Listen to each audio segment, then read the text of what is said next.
Welcome to Moving Forward for Life with Rosita. Discover your way home.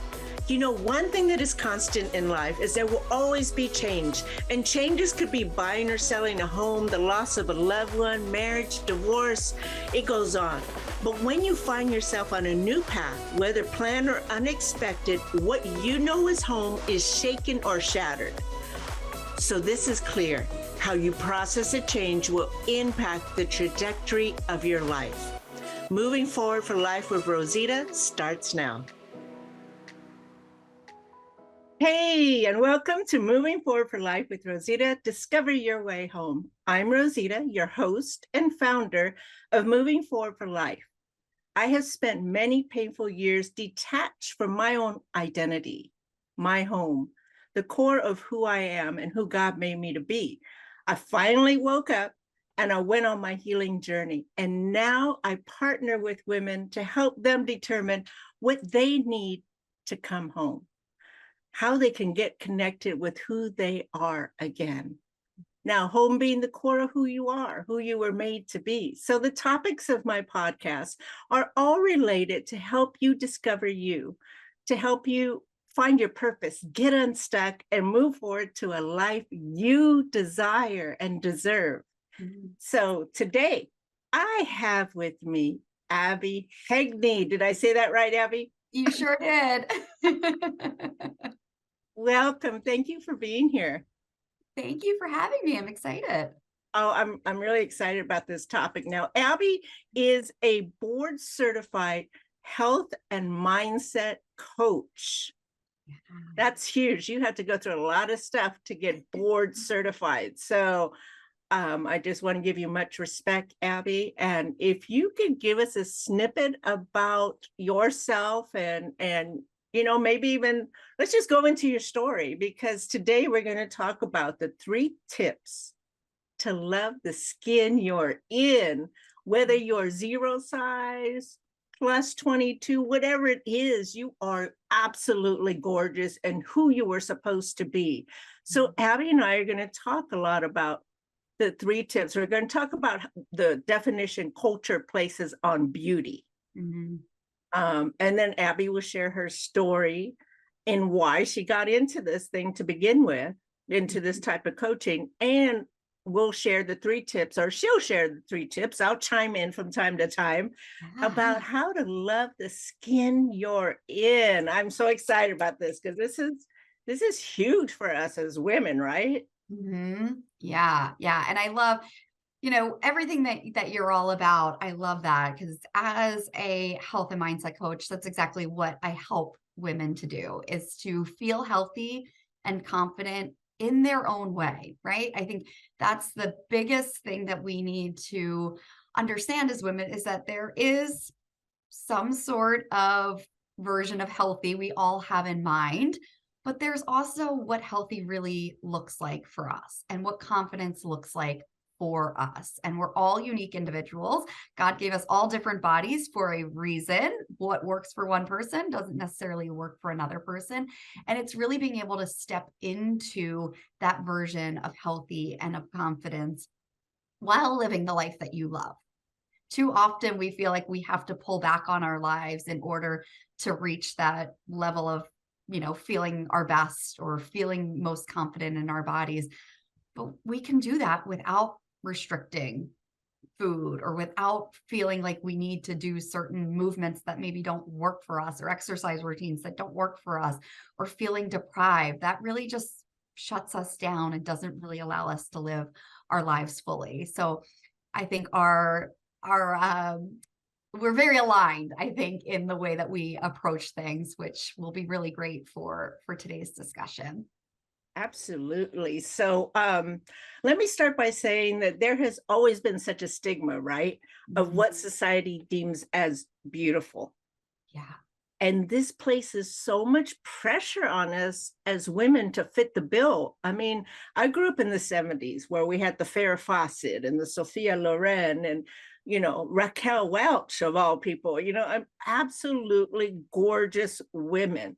But we are all different. Not all of us look like that Hollywood look, right? And to have the pressure to live up to that or not be picked because we don't have the Hollywood look. I mean, Yeah. just the pressure and what it does to our self-esteem is ridiculous. So glad that today, probably in the last 5 years, I'm going to say, but more prominently in today, that we as women are starting to really grab a hold to who we are. And it's okay. We can be beautiful in any shell that we occupy, right?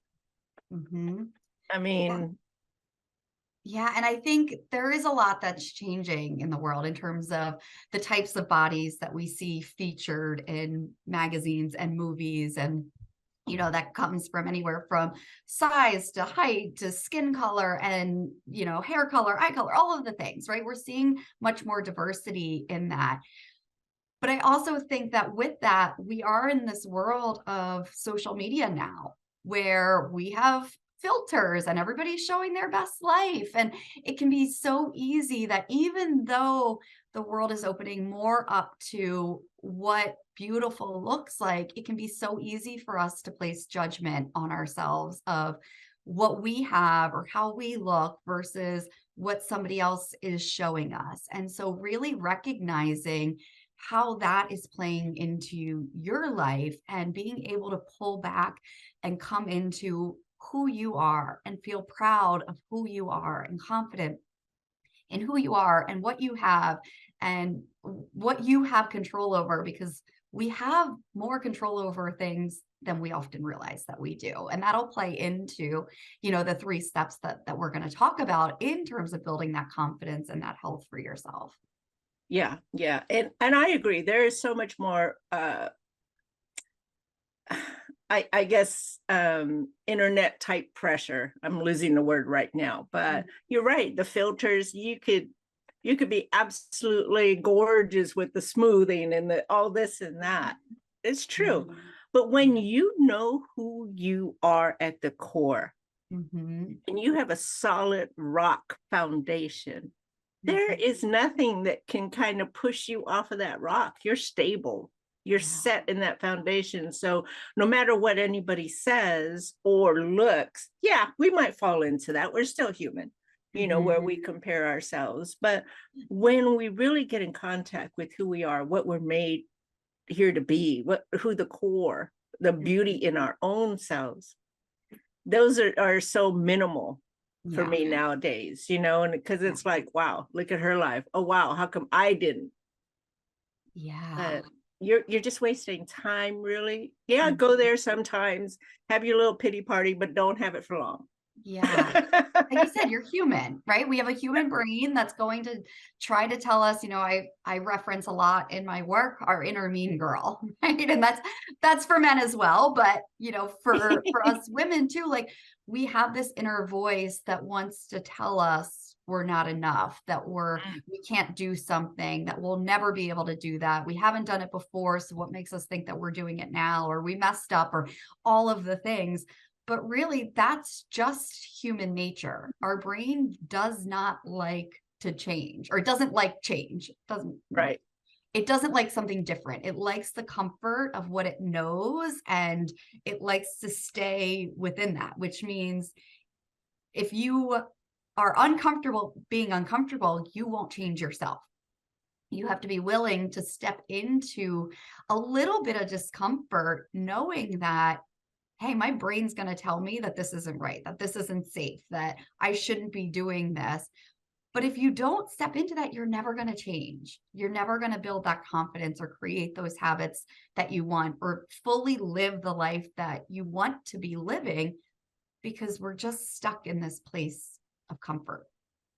Yes. Yep. I'm going to do a little plug because I'm doing a webinar soon that is about 3 tips to get unstuck. That's coming up March 11th, you guys. Okay, so Abby, share a little bit about your story. Yeah, and I know we're going to talk about 3 tips. So if it's okay with you, I want to share those the 3 steps first, okay. and I'm going to tell my story as it relates to those 3 steps, so that we can kind of, I think it's sometimes helpful to know where we're going, so you can listen for the relevance of it within my own story. Okay, sounds great. So the 3 steps to really coming into who you are and feeling confident in your own skin really boil down to awareness, compassion, and practice.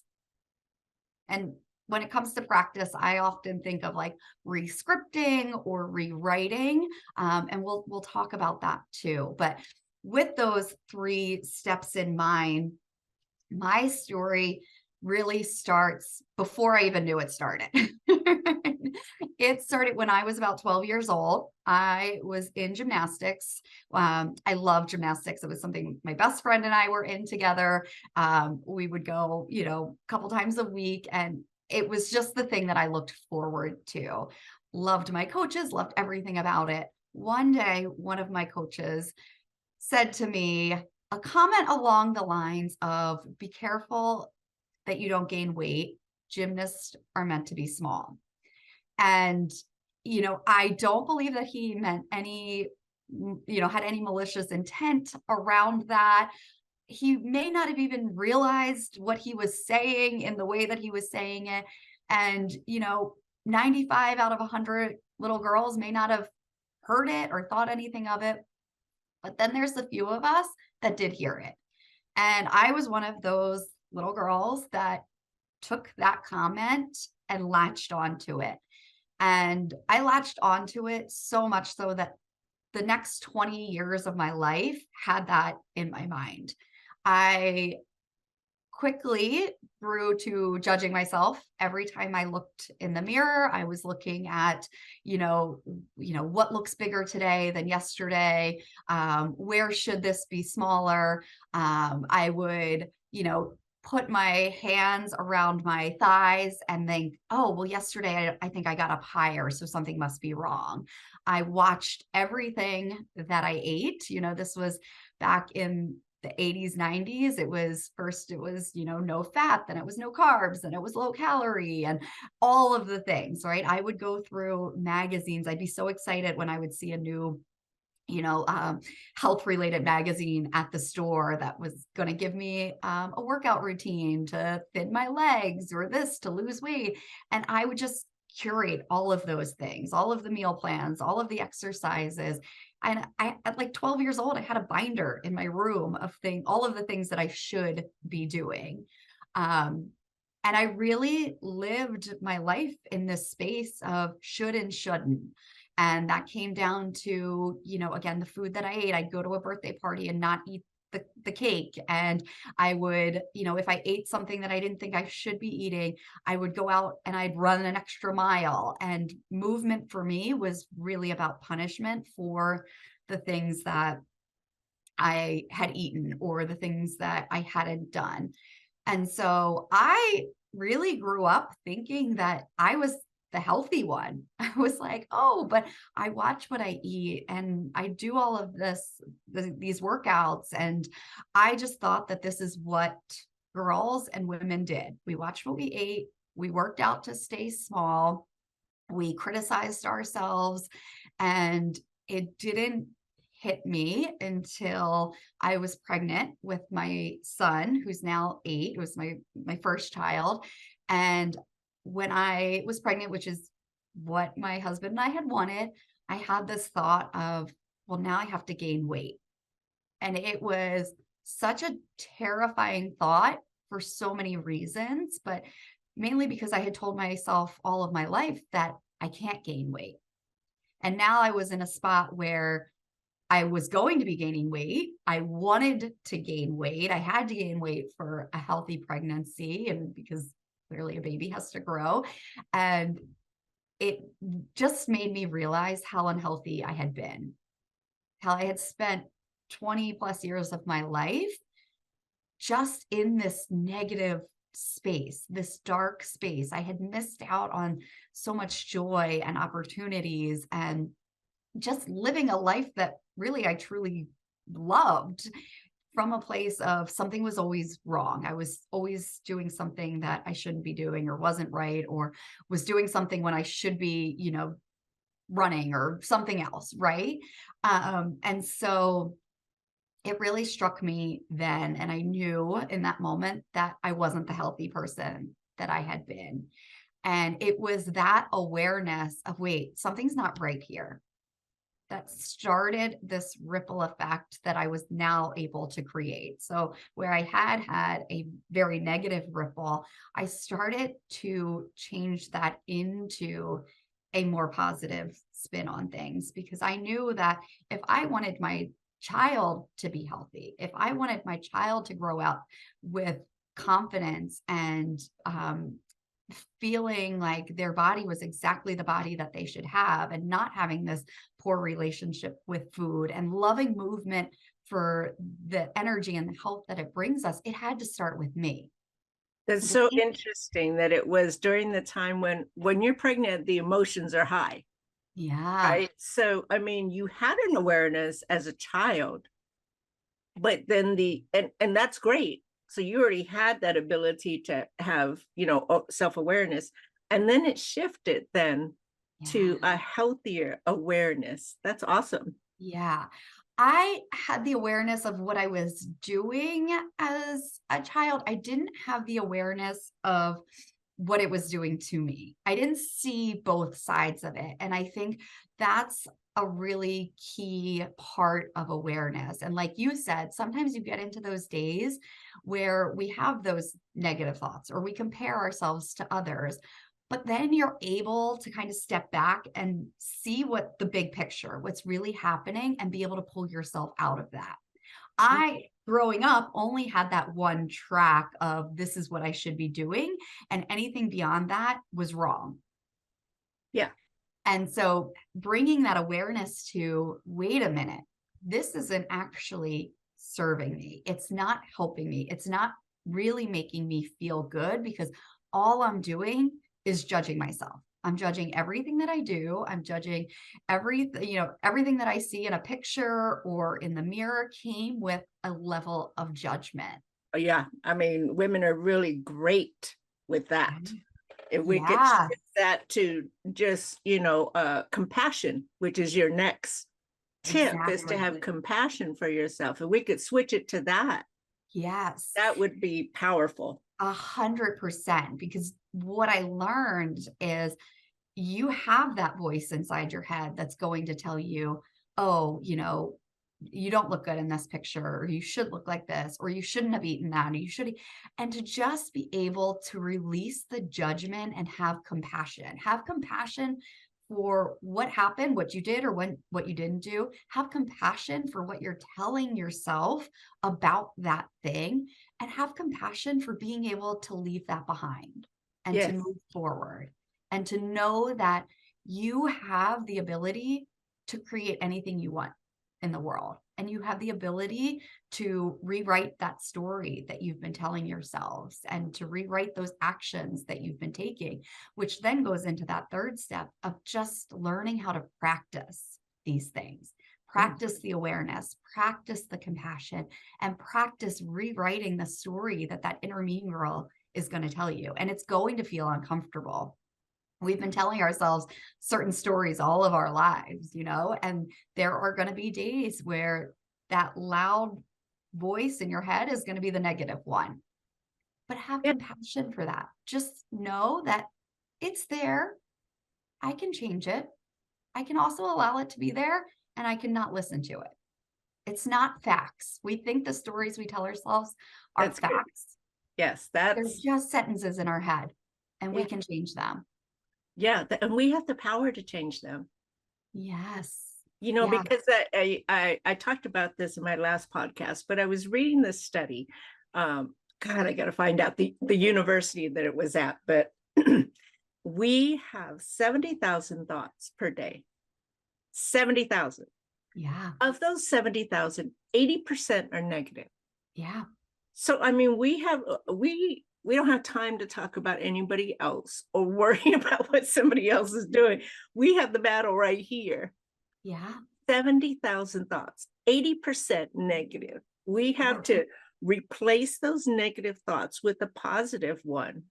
Yeah. Do you have an example that you used to use when you were Yeah. I mean, I think for me, my biggest hang up as a child were my legs. I am short. I am about 5'1". My husband will say I'm not quite 5'1", but I'm 5'1" according to my Own doctor. it, Abby, own it. And I've always had muscular legs. For the longest time, that was a problem for me. I wanted thinner legs. I thought they made me look shorter, all of the things, right? Like all of the things that we tell ourselves about our bodies. And then I just started to embrace them. And these legs get me up in the morning. They allow me to stand. They allow me to walk.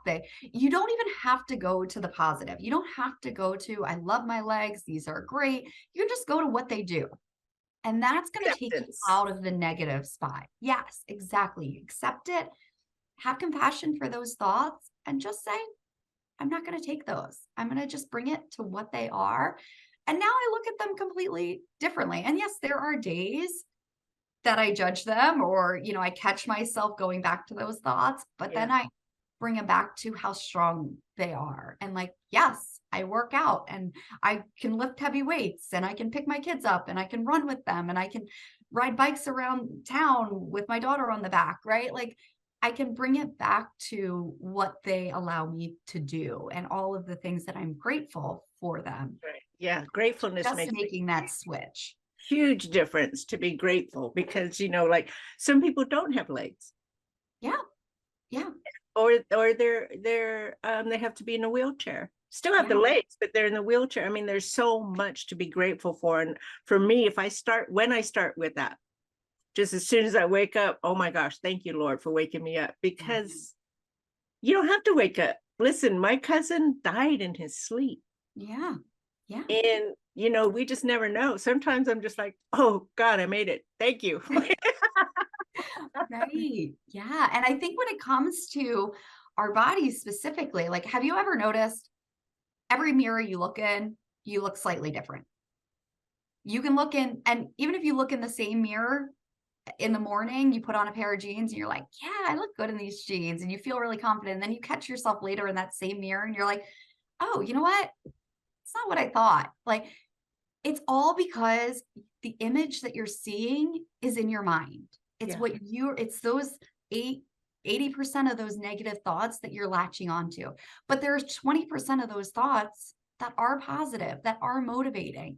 We just need to train our brain to look for those and not pay as much attention to that 80% that doesn't feel good to us. So that kind of it's compassion and the practice kind of tie in together. Yeah. Because being kind to yourself is a practice. Yeah. Absolutely. So I love to use acronyms. So I'm going to call this ACP. Those are the 3 tips. ACP. Yes. Awareness, compassion, and practice. And Abby, I know from my own experience, that practice part can kick your behind. That's where it's an everyday cycle with these things, right? Because when you practice it and it's going to knock you down some days, then it's just bringing it back to the compassion. But you can't have that compassion until you're aware of, wait a minute, what's happening here? Why do I feel down? I've been trying to practice it. And it's always bringing it back to what is really happening. Yeah. And then once and then once you get past the tough times, like it was tough when I was trying to change my mindset. But here's the thing. Once I started practicing it, it became human nature. And I felt so much better afterwards. Yes. So compare how you feel when you stay stuck and then how you feel after you pass that hard point. It's a big difference, but only each individual can do it. Oh, I'm getting notes here that we got 2 minutes, Abby. Okay. So, yes. And I will just say very quickly on that awareness, that's part of what I do with my clients.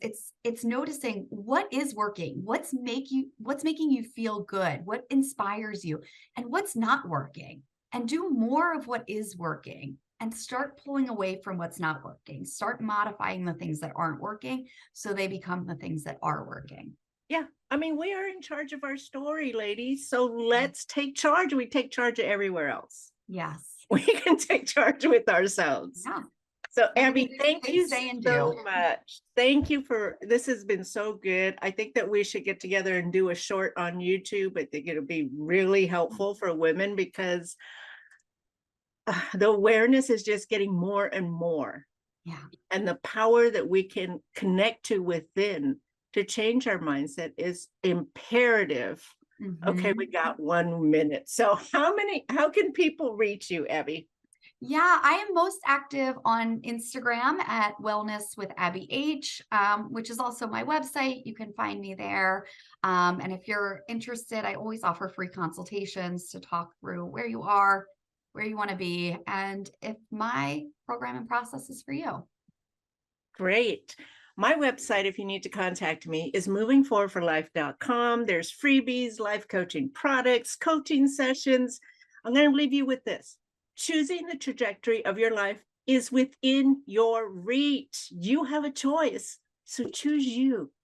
Thanks so much. See you next time. Thank you so much for listening to Moving Forward for Life with Rosita. Discover your way home. Through my own personal healing journey, I've come out stronger and braver. I know firsthand how hard, how lonely, and heartbreaking it is to continually live in pain. As we work together, you will discover the good, the bad, and the not so pretty parts of yourself so you can uncover the fabulous in you. Discover what you need to come home, whether that's a physical home or the home in you. Join me every second and fourth Friday at 12:30 p.m. Pacific.